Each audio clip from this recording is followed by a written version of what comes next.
Good afternoon, sports fans. My name is Addison Willman, and you are listening to the RPOpinions podcast. And today, we're going to be looking at the developing quarterback situation in Miami, Florida, with Tua Tagovailoa being named the starter there.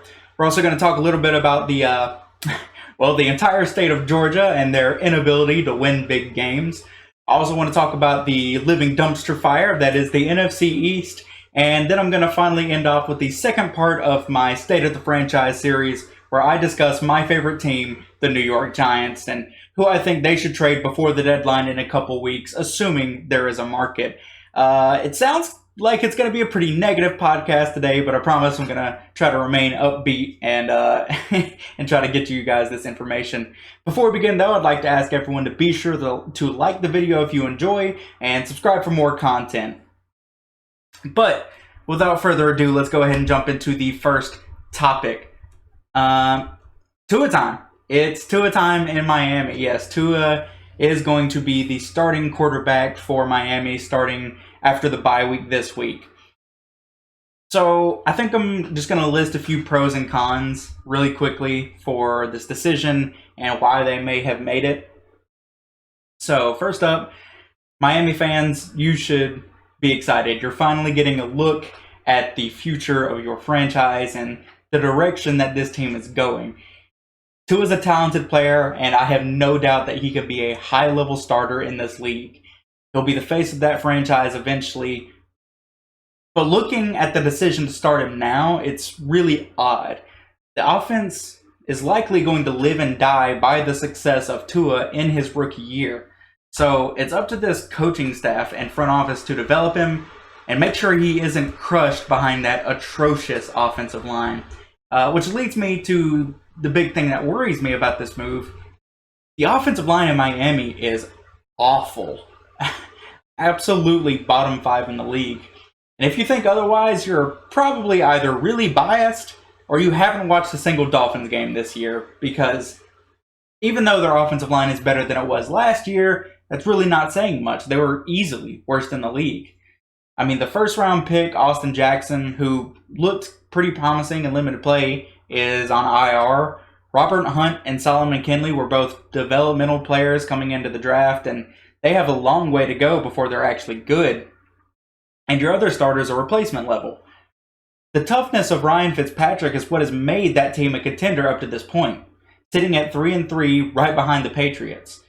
Not a dominant offensive line or rushing attack, but Ryan Fitzpatrick. And by the way, I'd like to say that I feel really bad for Fitz. I mean, he put this team in a position to win. He's really taken that offense to the next level. And he gets rewarded by getting benched for an unproven rookie.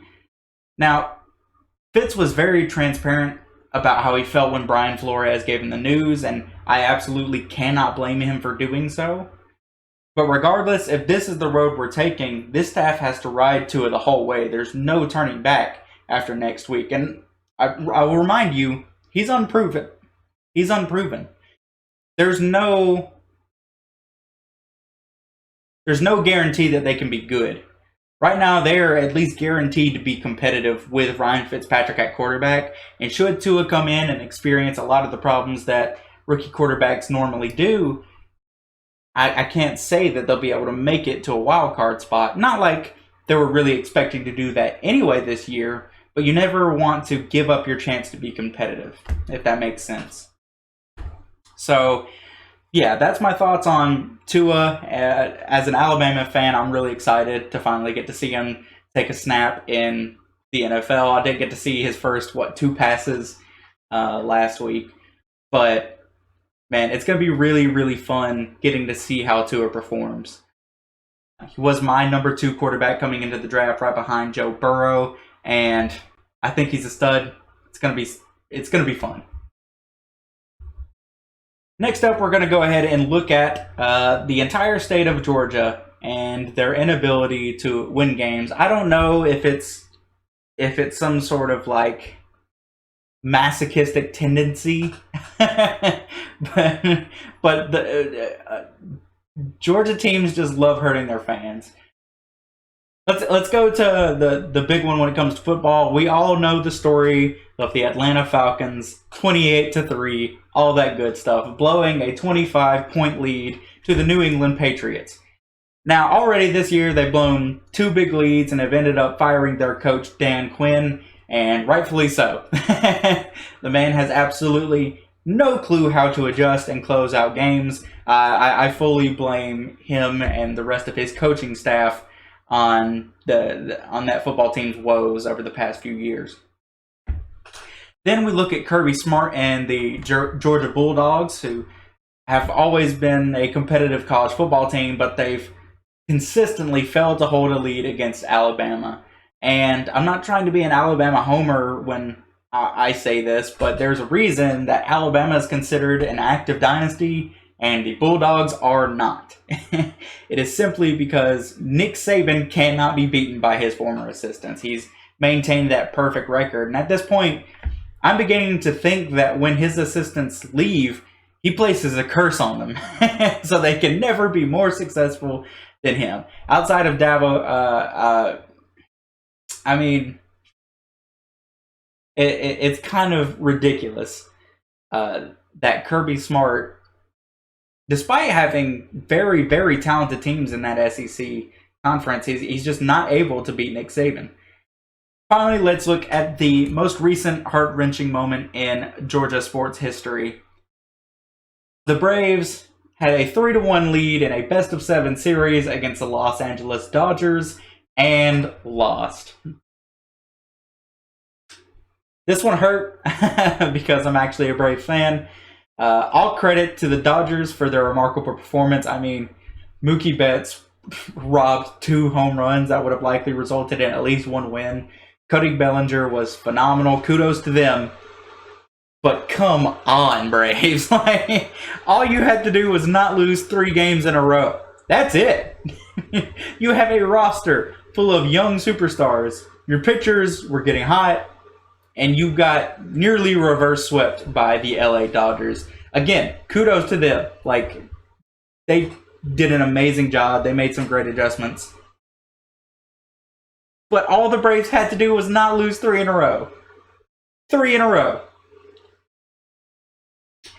I don't know why the entire state of Georgia has this supernatural ability to choke leads, but it's astounding how often they do it.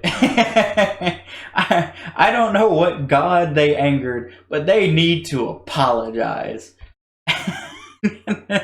I feel sorry for people who are actually Georgia fans, because I don't know how you deal with it. It's rough. Now looking ahead to the World Series, I have no dog in the fight, but I'm hopeful for some good baseball, and I'm excited to see I'm excited to see who comes out on top between the Dodgers and the Tampa Rays. The Dodgers, they beat my Braves, and the Tampa Rays knocked out the Houston Astros in the previous series. So I guess I'm going to cheer for the Astros. Or not the Astros, the Rays. Sorry, definitely not cheering for the Astros. Yeah, I'll cheer for the Rays. They're more local to me, and they also put out the Astros, so everybody should be appreciative of that. Unless you're an Astros fan, in which case, come on. Now, anyway, we're going to go ahead and move into the third topic after I take a quick sip of water. Excuse me.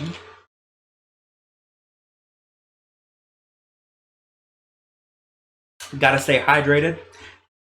Are you drinking enough water? If not, you should probably go get you a glass of water, bottle of water, something. Make sure you're hydrated. Anyway, we're going to move on to the third topic, which is the NFC East. And the fact that every team in that division is a steaming, piling, just... they're all garbage. They're so bad. I mean, the NFC East, as they've been dubbed in recent years, is the definition of garbage. Now, I just watched the Giants and Eagles game last night. Obviously, I'm a Giants fan, if you've heard me talk about them before. And it was a troubling defeat. The Giants have not beat the Eagles since 2016, so it was rough to see them choke an 11-point lead. Regardless, the Eagles sit atop the division with a 2-4-1 record, I believe. The Cowboys sit right behind them at 2-4. Now, the Cowboys, I mean, they no longer have their starting quarterback. They at least have an excuse. Andy Dalton looked mediocre at best last week, and their defense is still a train wreck. Then you have the Eagles. Carson Wentz has looked remarkably average. Their best receiver is a guy they signed off the practice squad, Travis Fulgham. And their defense has played with the exact same problems as last year. I mean, they cannot, for whatever reason, find a linebacker that has better than average play. Their linebackers are always bad. Then you have the Giants sitting in third at 1-6 now. Or maybe they're in last because they lost another conference game. But regardless, they've done everything they can to lose outside of signing James Bradbury. I mean, I can confidently assume that the Giants have one of the worst offenses in football, and it's not particularly close. I mean, it's been troubling because the offensive line is obviously horrible. Andrew Thomas has not lived up to my personal expectations. I had him as offensive tackle 1 coming into the draft, and he's just been not great for a couple reasons that I can probably go into later. The receivers can't separate on their own. Daniel Jones has held onto the ball for way too long, and Evan Ingram is the most overrated. Oof, I'll get to Evan Ingram later. Trust me. And fourth and finally, I was gonna say worst of the worst, but they're not if the Giants sit at the bottom of the league. But the Washington football team, who benched their young quarterback Dwayne Haskins after the best game of his career in favor of Mr. Insert name of generic quarterback here, that quarterback being Kyle Allen. It's difficult to describe exactly how bad this division has been. And to make matters worse, the thing that really haunts me is that one of these teams is going to make the playoffs. One of them is going to be a quote-unquote playoff team, despite them all being bad. I saw a wonderful idea on Twitter. I forget who said it, but here's what the NFL should actually do for the NFC East. If the winner of a division doesn't at least go 8-8, that team should forfeit that playoff spot. Instead, that spot should be taken by another wild card team that actually deserves it. In this case, I'm pretty sure the team that finishes with 6 or 7 wins is going to be the NFC East champion, and that is just sad, man. I only bring up this division because I want to make sure everyone knows just how bad it is. The Giants played the Eagles, and it was the worst excuse for a football game that I've ever seen. It was a train wreck in prime time. If you haven't watched any of the NFC East division matchups, please do. For your own sake, it is something that everyone needs to bear witness to. Because that is the lowest of the low when it comes to professional football.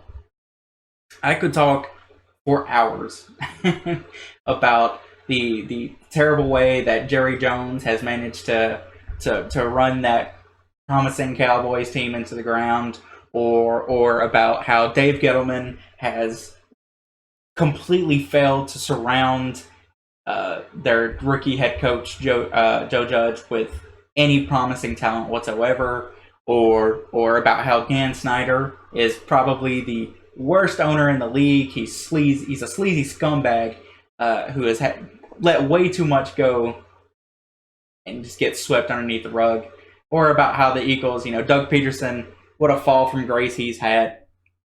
I mean, just a few years ago, he was Coach of the Year, considered one of the best offensive minds, analytical minds in football, and now he's what, 4 for 11 on fourth downs? I mean, where has it gotten them? It got them the one Super Bowl, and I think that was mostly because of Nick Foles more than Doug Peterson.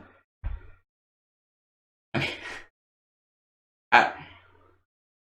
it's difficult to comprehend just how bad this division is, but we'll see. At least one of them is going to make the playoffs, and it's going to be fun to make fun of them. So we'll see. We'll see. Finally, before I move on to the final topic for my podcast, just want to ask you guys, how you been? I want you guys to leave one good thing that has happened to you this week in the comments.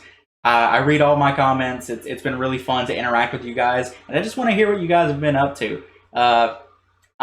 For 2 weeks, I had to deal with COVID exposure, and this past week, I had 2 exams and a mock interview on Monday on top of 2 classes, and then I just had another exam today. So it's been really interesting trying to catch up on everything. Online learning just isn't for me. So I don't know how the rest of the semester is going to go. I'm confident that it'll turn out all right. So yeah, like I said, let me know what you guys have been up to. Let me know at least one good thing that had happened to you this week. Excuse me 1 second. I'll give a little bit more water. Mouth is getting dry. It's okay. I'm going to power through it. Finish out strong.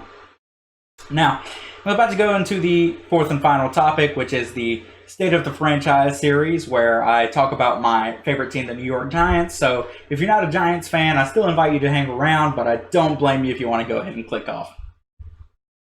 So we established in the first part of this series that the Giants are bad. The offensive line, bad. Receivers, bad.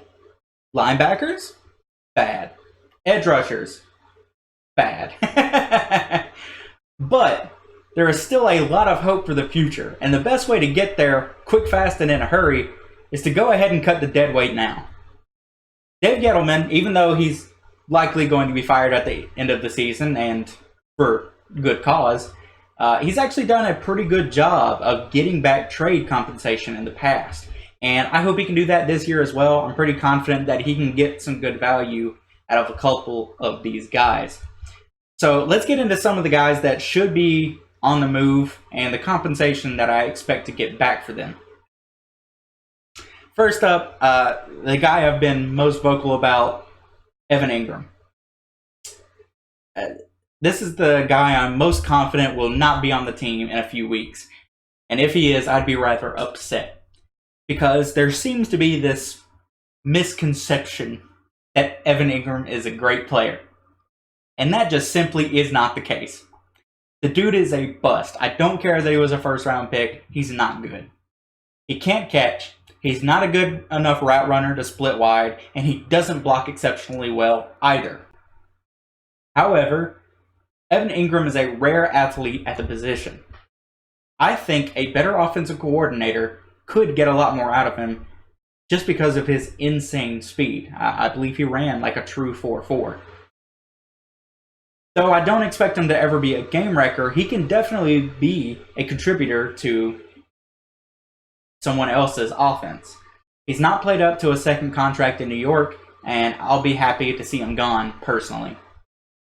Now, that's no personal animosity towards him, but if you saw that game last night, you saw Daniel Jones deliver a perfect ball that would have likely sealed the game, and Evan Ingram dropped it. Inexplicably, he dropped it. Earlier in the game, Daniel Jones, he put too much mustard on a 5-yard pass. It went right through his hands. Evan Ingram is bad. But here are some potential landing spots for him that I think would likely get the most out of him for his athletic ability. First up is the Packers. I think this one makes a lot of sense. The Pack is going all in on Aaron Rodgers in his final few years, and I think an actual legitimate deep threat at tight end could make this offense more dynamic. And on top of that, Aaron Rodgers notoriously has never had a first-round pick to throw to besides Mercedes Lewis, who I think he's thrown two touchdowns to in his 2 years in Green Bay. Evan Ingram was a first-round pick, so maybe it'll satiate Aaron Rodgers a little bit. Second team would be the Patriots. They're still lacking at receiving options, both at wideout and tight end. And this race for a wild card spot between the Dolphins and the Patriots is a lot closer than most people thought it was, including myself. So I expect them to definitely be buyers at the deadline. And the final team I think might have some vested interest in targeting Evan Ingram is the Buffalo Bills. Sean McDermott hasn't used tight ends too much in the passing game before, but I think that's because they haven't really had anyone at the position with as much potential as Evan Ingram. Right now, I think they only have really Dawson Knox, who was a rookie a couple years ago. He's been fine, but he's nowhere near the type of threat that Evan Ingram is. And knowing Sean McDermott, he'll be able to get a lot out of him. Give Josh Allen another new toy to play with as he continues his dominant breakout year, and lead your team to a deep playoff run. I think this is a Bills team that could go far. If not, go ahead and make the Super Bowl. But, you know, last time I said that about a team, I cursed them. So we'll see. If any of these teams decide to go after him, I think the Giants could reasonably get a third-round pick for it. May have to throw in a sixth-rounder in as well.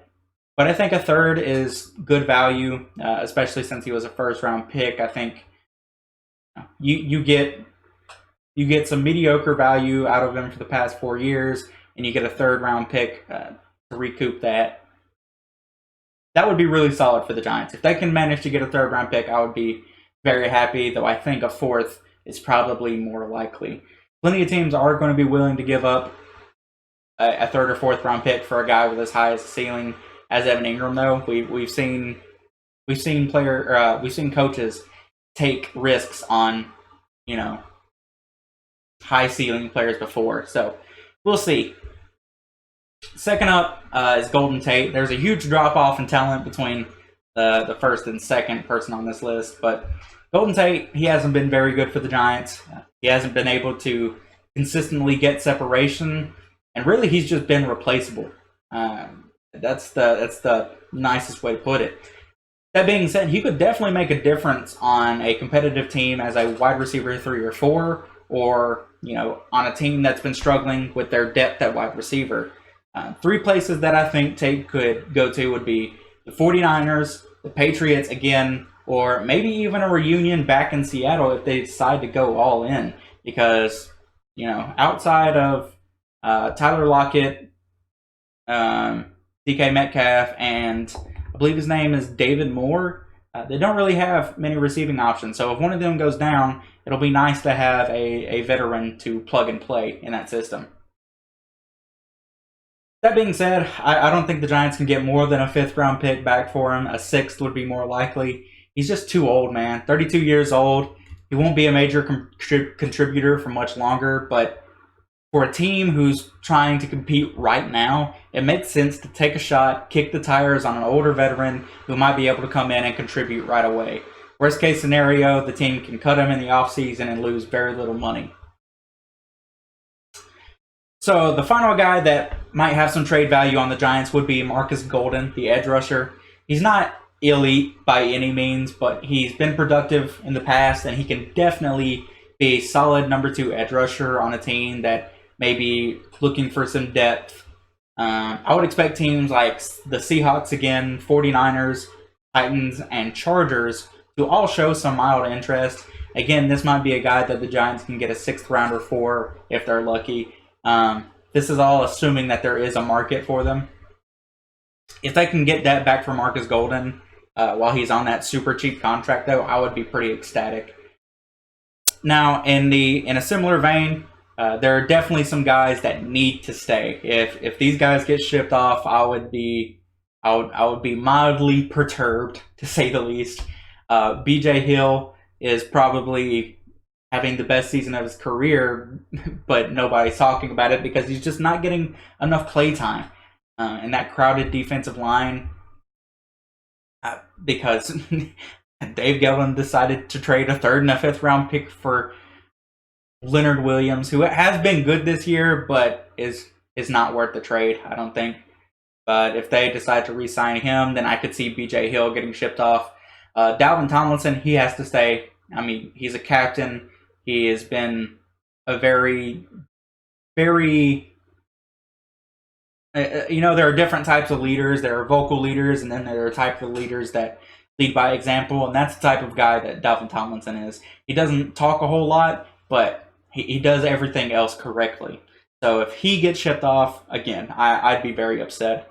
Sterling Shepard has been an underrated slot receiver for a while. I think he's one of the better slots in the league. He's definitely not our number one guy, but he's a great complementary piece, and he can be very productive when healthy. And finally, Jabril Peppers. The Giants got Jabril Peppers in the trade with the Browns a couple years ago when they shipped off Odell Beckham Jr., and he's been very good for this team, much better than he was for the Browns. I know he's more of a traditional in-the-box type safety, but I look forward to what Patrick Graham is going to be able to do next year with Julian Love, Jabril Peppers, and Xavier McKinney back from injury. Having 3 safeties that can all play different positions, that'll be really fun to watch. It's something I'm really excited for. It was something that I really wanted to happen this year, but it doesn't look as if it will come to fruition. But yeah, like I said, if any of these guys are gone, I'll be upset. They need to be the pieces of that team we build around.